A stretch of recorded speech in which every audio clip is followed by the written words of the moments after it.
Hello, welcome back to our channel. അപ്പോൾ ഇന്ന് ഞാൻ വന്നിട്ടുള്ളത് വളരെ മനോഹരമായ ഒരു ക്രാഫ്റ്റുമായിട്ടാണ്. അപ്പോൾ അതിന് വേണ്ടിയിട്ട് ഞാൻ ഇവിടെ എടുത്തിരിക്കുന്നത് ഒരു കേക്ക് ബോർഡാണ്. കേക്ക് ബോർഡ് ഇല്ലെങ്കിലും കുഴപ്പമില്ല, നിങ്ങൾ നല്ല കട്ടിയുള്ള ഒരു കാർഡ്ബോർഡ് പീസ് എടുത്താൽ മതി കേട്ടോ. അതിപ്പോൾ റൗണ്ട് ഷേപ്പോ അല്ലെങ്കിൽ സ്ക്വയർ ഷേപ്പോ ഏത് വേണമെങ്കിലും ആവാം. അപ്പോൾ എന്താണ് നമ്മുടെ ഈ ഒരു ക്രാഫ്റ്റ് നമുക്ക് കണ്ടു നോക്കാം. അപ്പോൾ വീഡിയോ മുഴുവനായി നിങ്ങൾ കണ്ട് ഇഷ്ടപ്പെടുകയാണെങ്കിൽ ലൈക്ക് ചെയ്യാനും ഷെയർ ചെയ്യാനും മറക്കരുത് കേട്ടോ. ആദ്യം തന്നെ നമുക്ക് ഈ കേക്ക് ബോർഡ് ടിഷ്യൂ പേപ്പർ വെച്ചിട്ടൊന്ന് കവർ ചെയ്യാം. അപ്പോൾ അതിനായിട്ട് ഞാൻ എന്താ അവിടെ ഗ്ലൂവും പിന്നെ വെള്ളം കൂടി മിക്സ് ചെയ്തെടുത്തിട്ടുണ്ട്. ഇത് വെച്ചിട്ട് നമ്മുടെ ടിഷ്യൂ പേപ്പർ ഒരു 2 കോട്ട് കേട്ടോ. ഒരു പ്രാവശ്യം നമ്മൾ ടിഷ്യൂ പേപ്പർ ഒട്ടിച്ചിട്ട് അതിൻ്റെ മുകളിൽ ഒരു കോട്ടും കൂടിയും ഒട്ടിച്ചു കൊടുക്കണം. അതേപോലെ നമുക്ക് ഒട്ടിച്ചെടുക്കാം. കേക്ക് ബോർഡ് ആയ കാരണമാണ് ഞാൻ 2 കോട്ട് അടിക്കുന്നത്, 2 കോട്ട് ടിഷ്യൂ പേപ്പർ ഒട്ടിച്ചു കൊടുക്കുന്നത്. എന്നാലാണ് നമ്മൾ പെയിൻറ്റ് ചെയ്യുമ്പോൾ അതോടെ കറക്റ്റ് ഇരിക്കത്തുള്ളൂ. ഇനിയിപ്പോൾ നിങ്ങൾ കാർഡ്ബോർഡ് പീസസ് ഒക്കെയാണ് എടുക്കുന്നതെങ്കിൽ ടിഷ്യൂ പേപ്പർ ഒരു കോട്ട് ഒട്ടിച്ചു കൊടുത്താൽ മതി കേട്ടോ.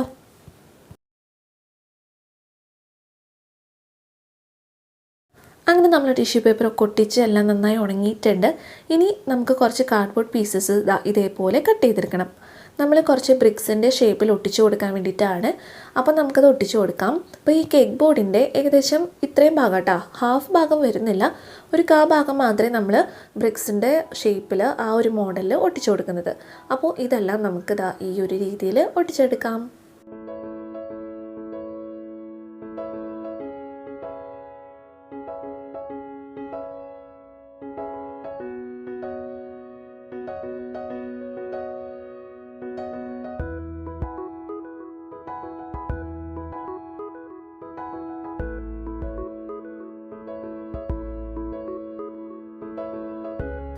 അപ്പോൾ എല്ലാം ഒട്ടിച്ചെടുത്ത് കഴിഞ്ഞിട്ടുണ്ട്. ഇനി നമ്മൾ നേരത്തെ ചെയ്ത പോലെ തന്നെ സെയിം ടിഷ്യൂ പേപ്പർ വെച്ചിട്ടൊന്ന് കവർ ചെയ്തെടുക്കാം.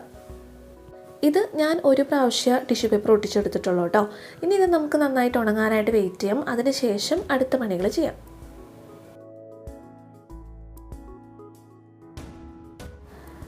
എല്ലാം നന്നായി ഉണങ്ങിയിട്ടുണ്ട്. ഇനി നമുക്കിത് പെയിൻറ്റ് ചെയ്ത് കൊടുക്കാം. അപ്പോൾ അതിനായിട്ട് ഞാനിവിടെ ആക്രിലിക് പെയിൻ്റാണ് യൂസ് ചെയ്യുന്നത്. ഈ ഒരു ഷെയ്ഡിൻ്റെ പേര് ഇന്ത്യൻ റെഡ് എന്നാണ് കേട്ടോ. നിങ്ങൾക്ക് വേണമെങ്കിൽ റെഡ് എടുക്കാം, ബ്രൗൺ കളർ എടുക്കാം, പിങ്ക് എടുക്കാം, അങ്ങനെ ഇഷ്ടമുള്ള കളറൊക്കെ എടുക്കാം. അപ്പോൾ നമുക്ക് ഈ ബ്രിക്സ് ഒന്ന് ആദ്യം പെയിൻറ്റ് ചെയ്തെടുക്കാം.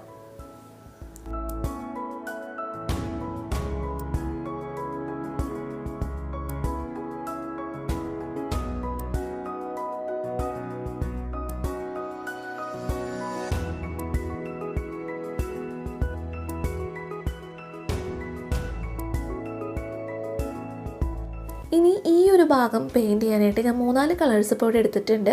ഡാർക്ക് ബ്ലൂ, നേവി ബ്ലൂ, പിന്നെ നമ്മുടെ വൈറ്റ്, ലെമൺ യെല്ലോ, ഈ 4 കളറും കൂടി എന്താ പറയുക ബ്ലെൻഡ് ചെയ്തിട്ടാണ് നമ്മൾ ഇവിടെ പെയിൻറ്റ് ചെയ്യാൻ പോകുന്നത് കേട്ടോ. അപ്പോൾ നിങ്ങൾ കണ്ടു നോക്കാൻ മനസ്സിലാവും. ആ ഒരു രീതിയിൽ നമുക്ക് പെയിൻറ്റ് ചെയ്തെടുക്കാം. അപ്പോൾ എനിക്ക് പെയിൻറ്റിങ്ങിനെ കുറിച്ച് വലിയ ഐഡിയ ഒന്നുമില്ല, എങ്കിലും നമ്മൾ ചെയ്ത് നോക്കുക. ചെയ്ത് അത് പെർഫെക്ഷനിലേക്ക് എത്തിക്കോളും. ഞാൻ ചെയ്തത് അത്ര ഭംഗിയുണ്ടെന്ന് ഞാൻ പറയുന്നില്ല കേട്ടോ. അപ്പോൾ ഈ ഒരു രീതിയിൽ ഇതിനേക്കാളും നന്നായി ചെയ്യാൻ അറിയുന്നവരുണ്ടായിരിക്കും.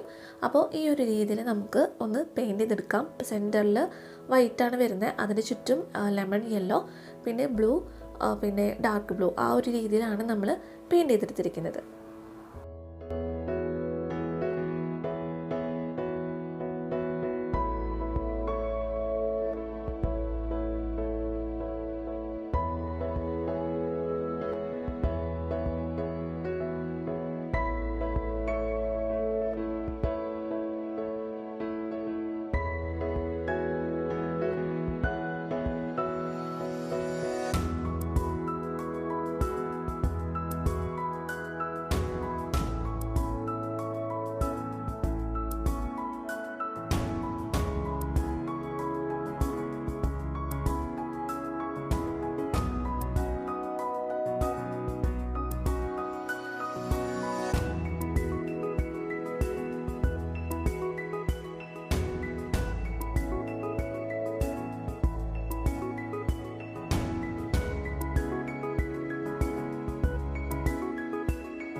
ഇനി ഈ ബ്രിക്സിൻ്റെ ഗ്യാപ്പ് ഉണ്ടല്ലോ അവിടെ നമുക്ക് വൈറ്റ് കളർ കൊടുക്കാം കേട്ടോ.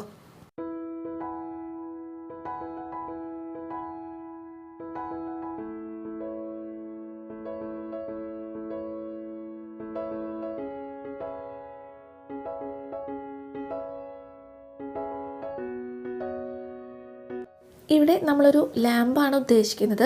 അപ്പോൾ അതിൻ്റെ ആ ബൾബ് ലൈറ്റ് വരുന്ന ഭാഗത്താണ് നമ്മൾ വൈറ്റ് കളർ കൊടുത്തിരിക്കുന്നത്. ബാക്കി ലാമ്പ് വരയ്ക്കുന്ന ഭാഗം അല്ലാണ്ട് ബാക്കിയുള്ള ഭാഗത്താണ് നമ്മൾ ലെമൺ യെല്ലോ കൊടുത്തിരിക്കുന്നത് കേട്ടോ. ഈ ലാമ്പ് നമ്മൾ ക്ലേ കൊണ്ടാണ് ചെയ്തെടുക്കാൻ പോകുന്നത്.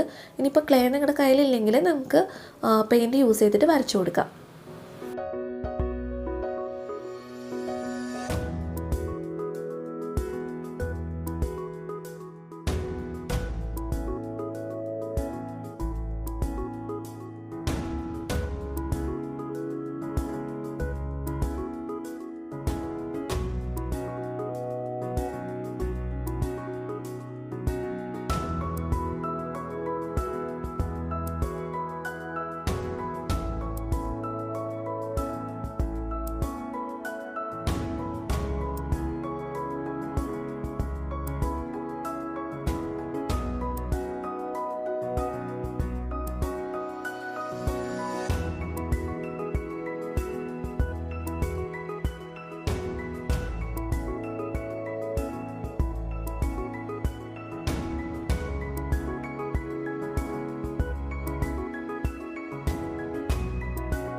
അങ്ങനെ ലാമ്പിൻ്റെ ഭാഗം നമ്മൾ കംപ്ലീറ്റ് ആക്കി എടുത്തിട്ടുണ്ട്.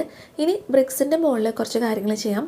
അവിടെ നമ്മൾ കുറച്ച് പൂക്കളും ഇലകളും തണ്ടൊക്കെയാണ് ചെയ്ത് കൊടുക്കാൻ പോകുന്നത്, ക്ലേ യൂസ് ചെയ്തിട്ട് തന്നെ. അപ്പോൾ അതും കൂടി നമുക്കൊന്ന് ചെയ്ത് കൊടുക്കാം.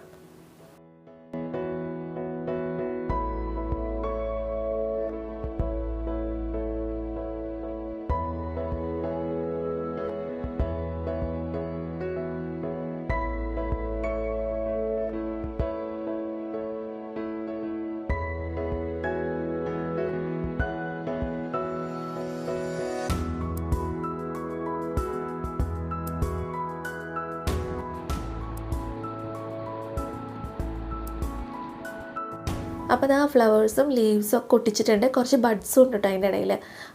അധികം അങ്ങോട്ട് തിക്കിൽ ചെയ്തിട്ടില്ല, കുറച്ചേ ചെയ്തിട്ടുള്ളൂ. അപ്പോൾ ഇതേപോലെ ഓരോരുത്തരെയും ക്രിയേറ്റിവിറ്റിക്ക് അനുസരിച്ചിട്ട് ചെയ്തെടുക്കാം. ഇനി നമുക്കിത് പെയിൻറ്റ് ചെയ്തെടുക്കാം. അപ്പോൾ ക്ലേ നന്നായി ഉണങ്ങിയതിന് ശേഷമാണ് ഞാനിപ്പോൾ പെയിൻറ്റ് ചെയ്യാൻ പോകുന്നത് കേട്ടോ.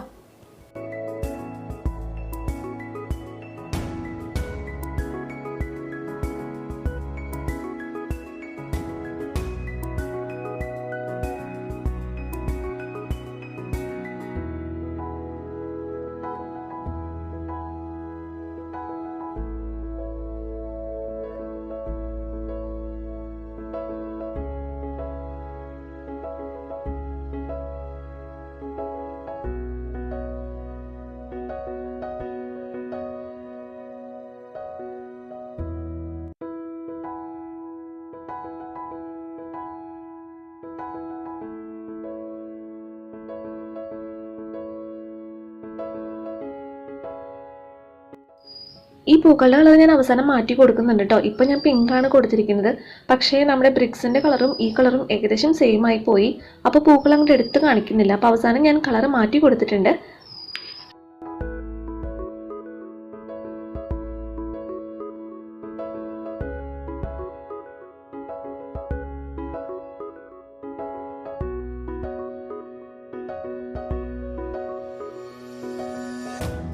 അങ്ങനെ എല്ലാം പെയിൻറ്റ് ചെയ്തിട്ട് തുടങ്ങിയിട്ടുണ്ട്. ഇനി ഞാൻ കുറച്ചൊരു ആൻറ്റിക് ലുക്ക് കൊണ്ടുവരാമെന്ന് വിചാരിച്ചു. അപ്പോൾ അതിന് വേണ്ടിയിട്ട് ഞാനിവിടെ ഗോൾഡൻ കളർ എടുത്തിട്ടുണ്ട്. അത് ജസ്റ്റ് കയ്യിലൊന്നാക്കിയിട്ടൊന്ന് സ്പ്രെഡ് ചെയ്ത് കൊടുക്കുകയും വേണ്ടു. അങ്ങനെ ഇതാ നമ്മുടെ ക്രാഫ്റ്റ് ഇവിടെ കംപ്ലീറ്റ് ആയിട്ടുണ്ട്. പിന്നെ നേരത്തെ പറഞ്ഞ പോലെ തന്നെ നമ്മുടെ പൂക്കളുടെ കളർ ഞാനൊന്ന് മാറ്റി കൊടുത്തു. വൈറ്റാണ് ഇപ്പോൾ കൊടുത്തിരിക്കുന്നത്. സെൻറ്ററിൽ റെഡും കൂടി കൊടുത്തിട്ടുണ്ട് കേട്ടോ. ഇപ്പോഴാണ് ഒന്നുകൂടി ഭംഗിയെന്ന് തോന്നുന്നു. പൂക്കളൊക്കെ ഇപ്പോഴാണ് ഒന്ന് എടുത്ത് കാണിക്കുന്നത്. നിങ്ങളുടെ കയ്യിൽ വേറെ കളേഴ്സൊക്കെ ഉണ്ടെങ്കിൽ കളർ കോമ്പിനേഷൻസൊക്കെ ട്രൈ ചെയ്ത് നോക്കാം കേട്ടോ. വളരെ മനോഹരമായ ഒരു വാൾ ഹാങ്ങിങ് അല്ലെങ്കിൽ ഒരു ഹോം ഡെക്കോറാണ് നമ്മൾ ഉണ്ടാക്കിയെടുത്തത്. എല്ലാം കഴിഞ്ഞിട്ട് ഒരു കോട്ട് വാർണിഷും കൂടി അപ്ലൈ ചെയ്യണം കേട്ടോ. അത് മറന്നുപോയി പറയാനായിട്ട്.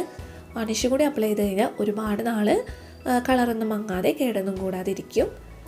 അപ്പോൾ നിങ്ങൾക്ക് ഇഷ്ടപ്പെട്ടോ എന്നുള്ള അഭിപ്രായങ്ങളൊക്കെ താഴെ കമൻറ്റ് ബോക്സിൽ പറയാം. ഇതിനും ഒരുപാട് ഭംഗിയായി നല്ല ക്രിയേറ്റീവായി ചെയ്യുന്ന ഒരുപാട് കൂട്ടുകാരുണ്ട് നമ്മുടെ ഇടയിൽ. അപ്പോൾ എല്ലാവരും ചെയ്ത് നോക്കിയിട്ട് എനിക്ക് പിക്ചേഴ്സൊക്കെ അയച്ചു തരണം കേട്ടോ. പിക്ചേഴ്സ് ഇൻസ്റ്റാഗ്രാമിലേക്കോ അല്ലെങ്കിൽ ഫേസ്ബുക്ക് പേജിലേക്കോ അയച്ചു തരാം. അപ്പോൾ എല്ലാവരും ട്രൈ ചെയ്ത് നോക്കുക. വീഡിയോനെ കുറിച്ചുള്ള നിങ്ങളുടെ അഭിപ്രായങ്ങളെല്ലാം താഴെ കമൻറ്റ് ബോക്സിലൊന്ന് പറയുക. പിന്നെ വീഡിയോ ഇഷ്ടപ്പെടുകയാണെങ്കിൽ ഒന്ന് ലൈക്ക് ചെയ്യുക, ഷെയർ ചെയ്യുക. ആദ്യമായിട്ട് ആരെങ്കിലും ചാനൽ കാണുന്നുണ്ടെങ്കിൽ ഒന്ന് സബ്സ്ക്രൈബും കൂടി ചെയ്യാം കേട്ടോ. അപ്പോൾ നമുക്കിനി അടുത്തൊരു വീഡിയോ ആയിട്ട് കാണാം. അതുവരെ എല്ലാവർക്കും bye bye. Thank you for watching.